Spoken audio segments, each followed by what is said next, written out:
With a megaphone in hand, Izzy Raj-Seppings leads thousands of fellow students on a protest through Sydney. The 14-year-old is one of Australia's most well-known student climate activists who have skipped school to demand the government take action to tackle the climate crisis. This was her at a protest last month. We're taking a day off school to protest the gas, coal and oil power system that Australia is currently using. Raj-Seppings was first thrust into the spotlight in 2019. You may be arrested, force may be used.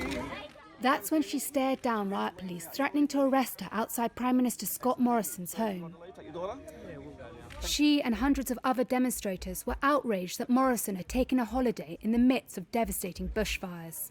The incident saw Raj-Seppings dubbed Australia's Greta Thunberg by local media. In a recent sit-down interview of Reuters, she remained defiant. I mean, if I could go back and do it again, I feel like I would get arrested because it was such an important cause. Raj-Seppings has now turned her attention to the government's plan to extend a coal mine in New South Wales.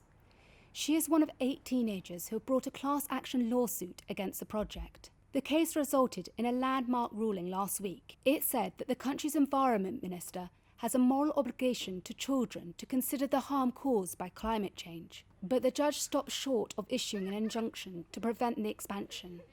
I think a lot of people look at us and just say, oh, they're kids, they don't know what they're talking about. But I think they're underestimating us and they don't realise how powerful we are. But Raj-Seppings and her tribe of climate activists face a big challenge. Australia is one of the world's largest carbon emitters on a per capita basis. Morrison has repeatedly resisted global calls to commit to a target of net zero emissions by 2050, citing the risk of damage to the economy. But Izzy has vowed to fight on, and she had this message for Morrison. Does need to wake up that the time is coming for action and we need it now. We need it this year before things turn for the worse, and we've already seen the effects.